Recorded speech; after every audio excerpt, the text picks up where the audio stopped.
Good afternoon, everyone, and welcome to our webinar today. We have the pleasure of having one of our partners with us, Dynamicweb. We have Brad Vorbeck and Jasmine Leslie joining us today. And as a reminder, we are recording this webinar and we'll have it posted on our on-demand webinar library for you to review again or share with anyone. And you can find our library under our resources tab on our website at enovia.com.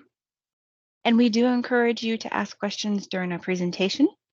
So please feel free to type them into the questions box and we'll have the Dynamicweb team get them answered for you. So now I'm going to turn it over to Brad to kick off our presentation. Excellent. Thanks so much, Angie. And thank you to Enovia for hosting us for this webinar today. And of course, thank you all for joining us and for spending some time this afternoon with us. As Angie mentioned, my name is Brad Vorbeck. I work for Dynamicweb, and I've got my colleague Jasmine Leslie with me here today as well. She's our pre-sales engineer. And Dynamicweb is an e-commerce and portal suite, and we've got a bunch of other tools that go along with that as well to support those processes. But ultimately, we're a commerce and portal suite that enables you to engage with your customers online, empower your customers to conduct business processes on their own without intervention from, say, a sales rep or customer service, but also access those products, product pricing, inventory, and place those orders online as well. So that can look like something like an e-commerce storefront, but that could also look like something more custom and comprehensive like a B2B portal with custom ordering processes and things like that. So we're going to cover a wide range of topics or flavors of portals today, but primarily focusing on those ordering components and delivering those products online to your customers, even in complex industries, such as something like B2B and manufacturing and things like that. So let's take a quick look at the agenda here, and I'll go ahead and turn my camera off so we can save some bandwidth here. So today we're going to start out by looking at just the availability of self-service in our digital world. And I don't just mean in portal form, but what digital experiences have really, how they've shaped customer expectations today, both in how we consume media and how we purchase products, but also just engage with companies of different kinds online today as well. We're going to look at some types of portals for various use cases that are out there and how we support those. We're going to look at the benefits of self-service in terms of growing your revenue. And we're going to look at the flip side of that, the benefits of self-service in terms of reducing your costs. We'll look at a little bit of why Dynamicweb is different from other portal solutions that are out there. And then, like I said, Jasmine will show us a quick demo at the end. So we're going to be respectful of your time today. I might be talking a little bit fast. Going to try to keep it here at 30 minutes. And so if you have any questions at the end, like Angie said, we'll be happy to answer those. And we'll also send the recording out as well. So I wanted to start by painting the full landscape here and defining what we mean by self-service portals. There's many flavors of portals out there. They kind of all share the common goal of allowing customers to perform various tasks without the need for direct intervention from a sales or service rep, as I mentioned. Many companies will have a commerce or billing portal that's separate from, say, their customer support portal or their ticketing system. And some companies blend those, some of those components like a knowledge base articles or product details and documentation lookup, like warranty claims and RMAs, but also blending that with the ordering capabilities as well. And that's that's kind of what's unique about Dynamicweb, is that we enable that commerce side of it, as well as a lot of those self-service components as well. Additionally, we have a fully customizable CMS built into our platform, and that really gives you full user-friendly control over that front-end experience, how that looks and feels for the customers interacting with your portal. And that's not something that you get a lot of flexibility with a lot of portal solutions that are out there. So I just wanted to give you an idea of the range of portals that are kind of out there, and that today's discussion will mainly revolve around enabling those more comprehensive portals that include ordering processes, payments, and things like that as well. So why is self-service so important in the world today? Well, big shocker here, customer preferences have shifted quite a bit in the last few years. So many aspects of our lives are now supported by digital experiences. And to be absent from those experiences is a huge loss for companies today. In some ways, you could look at it as the metaverse is really already here. It's just today, it's the disparate collection of digital experiences and apps that we use today that exist parallel to our physical world. And so to not be there is basically like missing 50% of your presence that could be possible today. And since we've digitalized most of our lives, it's not, it's really like we do have this metaverse kind of existing alongside us. It's just not layered over our eyes, like kind of the vision that Meta has today. So to be not part of that alternate universe, if you will, is a huge absence to both your company and to customers. So looking at some of these stats here, you can see just how much customer preferences have changed. I won't go through each of them here because we have limited time, but you can just see how fast it's growing, especially on this next slide here, that the shift has also accelerated in addition to changing customer behaviors. So now more than half of B2B revenue is expected to be generated through digital channels by 2024. And we actually conducted a research report with Sapio Research that really aligns with that as well. And so this acceleration really makes sense as well, because what self-service has led to is instant gratification, which is a powerful sort of innate desire in most customers. And that has a profound effect, has had a profound effect on customer preferences almost instantaneously. And it contrasts sharply with the experience of delayed gratification. And so the difference between companies which offer that instant gratification and those that don't is becoming more and more important and more obvious to customers as well. So in addition to those public stats, like I said, we conducted our own research survey with Sapio Research as well. And the overarching story was that e-commerce is playing an increasingly important role in B2B. A lot of times that takes the form of a self-service portal rather than maybe like a shopping cart storefront. But ultimately, 78% of respondents said that they are providing their customers with some sort of self-service portal today, and that more than half of their revenue is coming from those portals, from those that do. We also found that these companies are looking to increase their e-commerce investment. So 64% of respondents are increasing their e-commerce investment in the coming year. And again, reminding you that this was conducted to B2B audiences, not to retail and B2C audiences. And the number one reason for increasing their investment is to improve customer satisfaction. So clearly that customer self-service component and those experiences is really what's driving this, this change. And the top benefits between both companies and customers align, which is pretty much 24/7 availability to place orders, to research products and things like that without relying on email correspondence with a sales rep, and providing better customer experiences. And so from the customer's point of view, that's simply easier to do business with you that way. And there's a number of ways to drive ROI from self-service. So we're going to start with how you can grow your sales and revenue through self-service. Because for one thing, you're adding a brand new sales channel that's more or less untapped for your organization. And it's also the fastest growing sales channel out there today. And so that alone is going to widen your reach. It's going to widen your sales intake, and you're going to be reaching more customers than you were before as well, particularly if you expose those products in some sort of catalog or storefront that can be found online as well. But obviously, it leads to better and more convenient shopping processes, which leads to better customer retention. It also makes it easier to find your products online. So today's customers are doing a lot of research, whether it's particularly about your products, searching for them on your website, or maybe they're searching for any brand of products, but with very particular characteristics that they're searching for. So you want those characteristics to be exposed also whenever possible through some sort of catalog or portal as well. And then, of course, the self-education and self-service component of that, enabling customers to do that 90% of research or whatever the statistic is these days on their own before reaching out to a sales rep. And then on the flip side, the benefits to your business are that 24/7 automated sales channel. So simply sales are able to now come in outside of 9 to 5, but 24/7. And so people who aren't working typical 9 to 5 hours are able to be placing orders during off hours.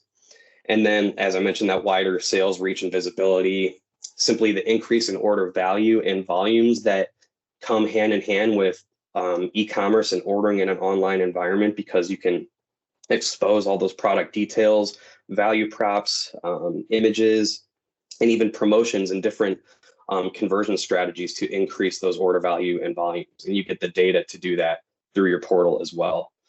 And so you get that new data that you didn't have before to offer promotions, make those promotions more visible to the customers, personalize your communications, and even tailor those promotions based on customer behavior, like where they've visited certain products and didn't check out, or things like that.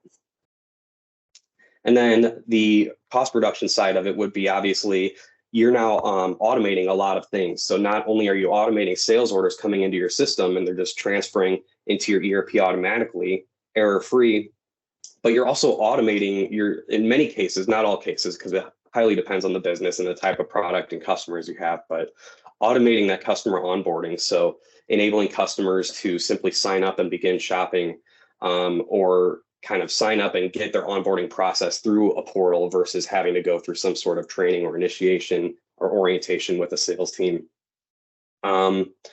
Finding product information easier, so less tasks for your sales reps to keep up with, customer service as well. So you're reducing those manual inquiries that are coming in for your reps to have to resolve. So by offering a knowledge base or product documentation through the portal, they can help themselves most of the time before reaching out to you. And then even things like automating things like invoicing and the collections process there by enabling invoice payments and invoice management online through the portal. And of course, reduce errors and reduce time fixing those errors as well as orders come in. So here's some important self-service features you might want to consider. Obviously, you'll want it to have a user-friendly interface that has a profound impact on user adoption of the portal itself. If you're not making your customers' lives easier, you're pretty much making it harder for them. And so this whole goal is to make the customer's life easier. Also giving them the ability to manage their information, so contact information or shipping addresses and things like that. The availability to look up products, especially in cases where you might have specialized products or controlled access to certain products, like in the case of a manufacturer to a dealer, where either only certain territories can browse certain products or certain roles can browse certain products. The ability to order new products, so that commerce component, the ability to take those orders in and also those payments as well online. Obviously, things like order visibility and status and billing and payment methods, but even things, like I said, more on the manufacturing side, so RMAs and warranty claims, quick order forms. So that would be an example of something where you're ordering not through a shopping cart, but something that's more efficient and business formatted, and offering knowledge bases or frequently asked questions and documentation, even forums and community boards for people to interact and get answers right there in the portal. And then you'll also, in many cases, want to look for user level security, especially in B2B scenarios where, say, some users are restricted in what they can purchase or how much they can purchase based on their role in the company. And then obviously integration with your dynamic system is the most important component here, because so much of self-service revolves around integrating to different points in the ERP, not just the commerce side or not just customer service, but could be custom business processes, could be things like initiating warranty claims or RMAs, and even passing quotes back and forth, which can require a little bit more integration between systems. So what makes Dynamicweb a little bit different? Well, as I mentioned before, we are a e-commerce and portal suite, so we contain all the capabilities to both sell your products online, empower your customers and your partners with all that product information, those digital assets, the product documentation, of course, order visibility, and all those self-service features.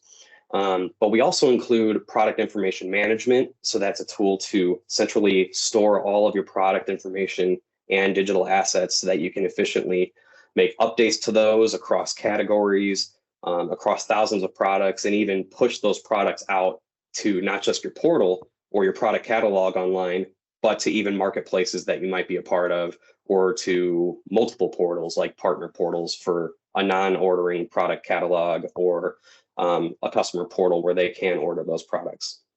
Of course, we have the CMS, as I mentioned, so that's that front end capability to easily edit and customize the look and feel for your portal.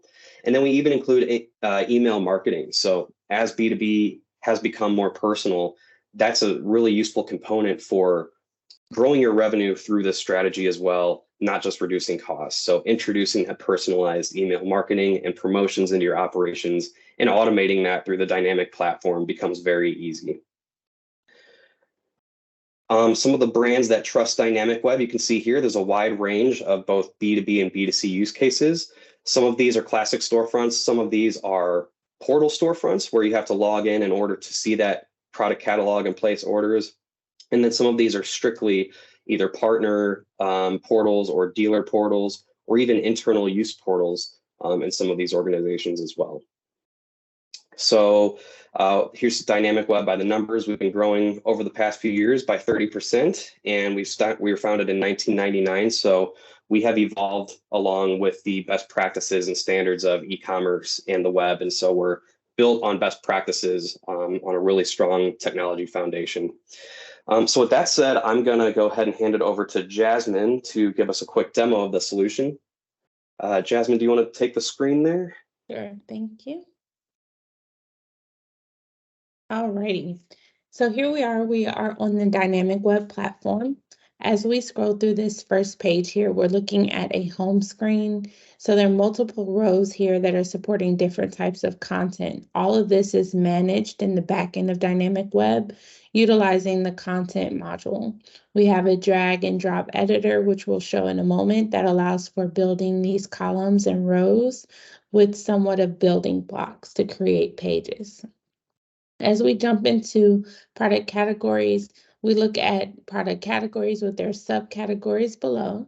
When we jump into a category, you'll see here that we have a list view of products. This list view highlights stock availability and pricing. Customers can browse this page as adding items directly to the cart. They can also use the facets and filters over to the left that are going to be driven based upon the product specs that are visible here on this screen. When we jump into a product, we're going to look at some of the individual product details. A lot of this is going to be stored in the back end of Dynamicweb, where other parts will be pulled in from an ERP. So for example, we have the product name, product number, and pricing. Even stock availability is going to be supported by the ERP. So we're pulling things like pricing and stock availability over from the ERP in a live call. So as quickly as the page is loaded, this information is brought over. And then we have the product specs. Each of these fields can be created in Dynamicweb and then enriched in the back end. There's no limitation as far as character count or even type of content that you can store here to show on the product page. Here's another example of listing out product information. And then we also support downloading digital assets like manuals or instruction guides. And even some of the images here that are of the product above can be downloaded here on the individual product page. Once a customer has placed an order, they can check the order status in their customer service portal. So this is where a customer is managing their account. They can see where the orders stand. So you'll see here order states, and then they can also jump into the order and see up-to-date order information, even tracking information like who's the provider, and even a link to provide them with up-to-date track and trace. You'll see here an itemized view of all the items placed on that order, and that is visible for the customer to see here or even print at their need. We also have an impersonations feature. This allows for us to show multiple screens or different types of experiences really on the front end based upon who is logged in. And we also support an invoice management center. The Invoice Management Center showcases the ability to pay on invoice. So in the checkout, when the customer is selecting the method of payment, they can select invoice or net terms, and this is where they would process those payments at a later date. They'd select the invoices that they like to process payment on, and then scroll down to the bottom and then process payment.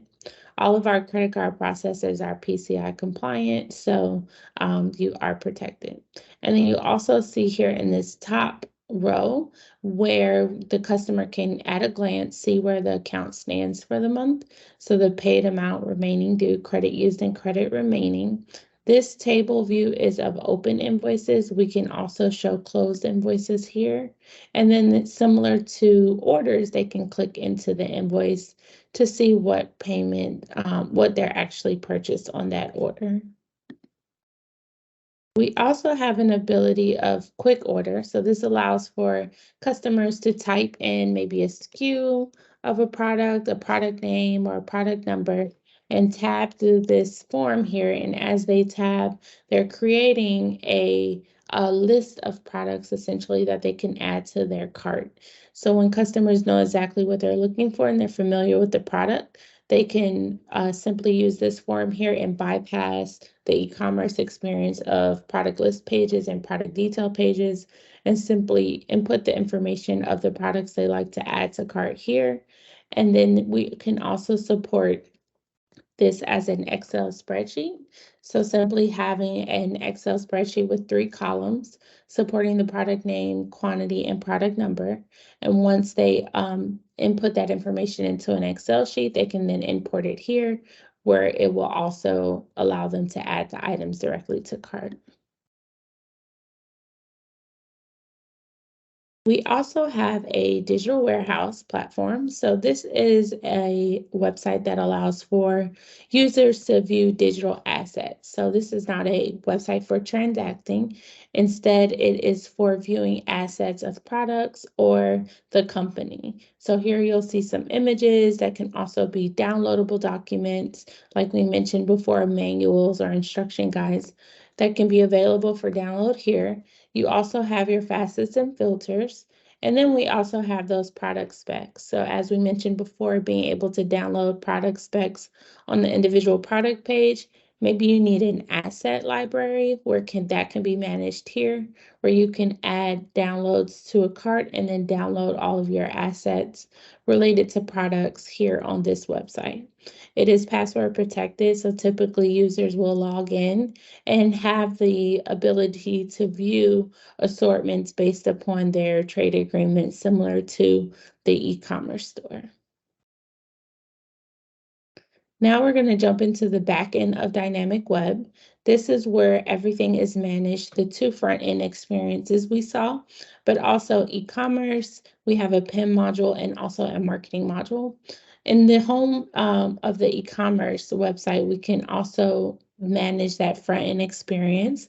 So as we saw that digital warehouse, we can manage this content here from the back end, viewing the front-end experience and making edits as we go along.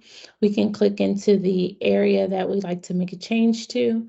We can edit text, as you see here, orientation of the text, and then also images. Once we've made those changes, we can publish them to the front-end experience. We also have templates over here to the left that can easily be dragged over to the screen. When we drag these over, they create a new column where we can make edits. If we see that we don't want to add that column, we can easily delete a column or a row specifically, and then you can build out your own content. So here you'll see empty rows.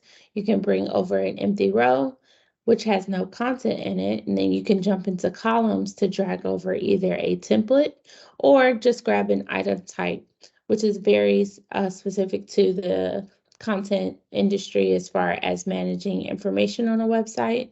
You have your options of item types that can easily be placed on a content page. So you can grab a text item type and drop that into a column and make your edits or changes or update your information, and then publish all of this to your front end experience. When we talk about products, we manage products information in e-commerce. If you look here, we can see the same hierarchy of products that we saw on the assortments on the front end. We can jump into an individual product and manage the product information. So as we see here, we have the product name, product number, pricing, and stock availability. Some of these originally being sourced from the ERP. And then as we scroll through, we're looking at fields that can be enriched in Dynamicweb. All of these fields can be created here in Dynamicweb and also assigned to individual products or product groups. Once the fields are enriched, they do showcase on the front end of the website. They also drive that fastest and filtering capability on product list pages. And some of the information is also available in the search bar to be used as keywords or key phrases to search for products on the front end experience. That is all I have, Brad, if you want to go ahead and grab the screen. Okay, great. Thanks so much, Jasmine. And so that just about wraps up our presentation today. I promised I'd keep it under 30 minutes. So, but I do want to give time to open up the floor in case there were any other questions. Angie, were there any questions that we had today? Yes. Thank you, Brad and Jasmine. I did put them in the chat, or the Q&A panel, so everyone can see them. The first question is, our products are restricted in certain territories and have certain regulations. Can we control where products are sold and are available? And I'm assuming that this is related to, for example, Canada, because they have territories. Mm-hmm. Sure. Yeah. Hey, Brad, would you like me to take that? Yeah, please go ahead. Sure. So typically we would use the ERP as a source of truth. So when customers initiate their trade agreements, they determine which products can be sold. If we're using the ERP as the source of truth, we then pull that over to Dynamicweb and showcase the product assortments that are only available to that user because they would be a logged in user. We can also create that logic in Dynamicweb, but typically if the solution is backed by ERP, that would be the source of truth for those customer agreements as far as what products can be purchased by each customer. Okay, yep. And Okay. so, yeah, just to recap that, we can take that from essentially the ERP business logic, or that can be coded into Dynamicweb as well. But we always try not to replicate that if we don't need to. So always using the ERP as the core data source there. Okay, thank you. Next question we have is, can you share any success stories or case studies of businesses that have simplified their self-service portals and achieved any significant results? Yes. We have a number, actually. I don't have the numbers right in front of us as far as like case studies go, but we do have some references that we can share across a number of industries and use cases as well. So some of those include enabling that online ordering, in which case we've had customers that I do know of one that grew roughly 50% year over year since implementing that strategy or implementing commerce on their site and enabling customers to order through them online. That was a wholesaler distributor. And we have others as well, both in use cases of, like Jasmine was saying, digital asset management, which has a little bit less direct ROI tied to it, but then some that have that ROI based on the reduction in cost and increase in sales too. So yeah, we'd be happy to provide any specific use cases. And I'm just trying to grab some from the site right now, but I'm not quick enough. Jasmine, I'm sorry, Angie, maybe we could send some over and that could go out in the follow-up email as well. Yeah, that sounds good. Great. And another question that came through was, how can businesses ensure data security and privacy when customers use self-service portals?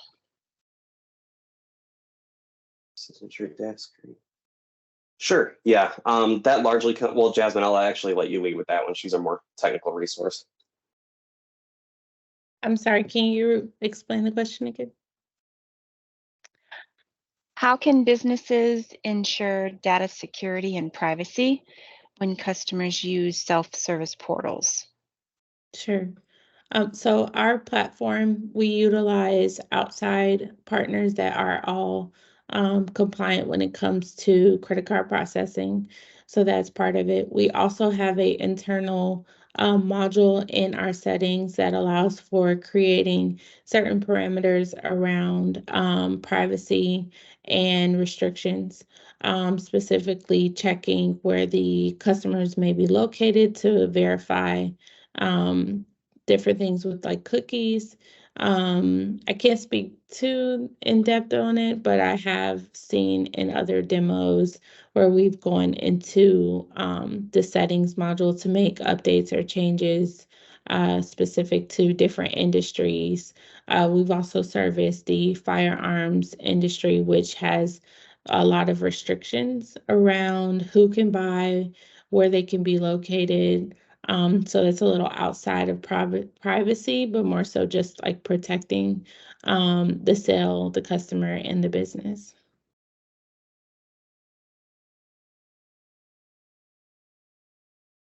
Okay, great.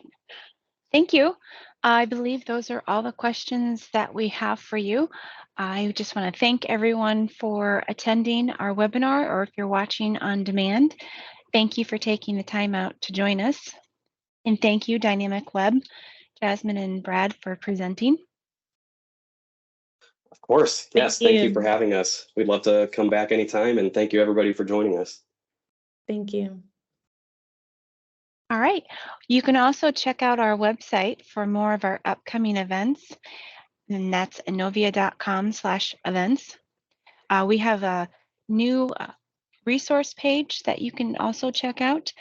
You can visit our resource page, and that's inovia.com/resources. And that will have a lot of our events, our training workshops, podcasts, you name it. It's a great resource page to check out. And speaking of podcasts, if you have not heard the latest Inovia Conversation podcast, you can check that out and subscribe so you'll get notified when those new episodes air. And we just want to thank you again for attending our webinar. Thank you again to our presenters, Dynamicweb, and we look forward to seeing you soon on another Inovia webinar. Take care, everyone.